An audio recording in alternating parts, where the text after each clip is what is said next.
Hello Chroma Kids, welcome to our channel. Today we are going to draw strawberries. Strawberries are small, juicy and super tasty red fruits that many kids love.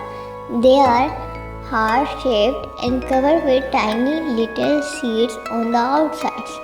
Strawberries are sweet with just a hint of sourness, which make them perfect for snacks, smoothies, or even in yummy desserts like ice cream and cake. Strawberries are not delicious, but they are also really good for you. They are packed with vitamins, especially vitamin C, which help keep us healthy and strong.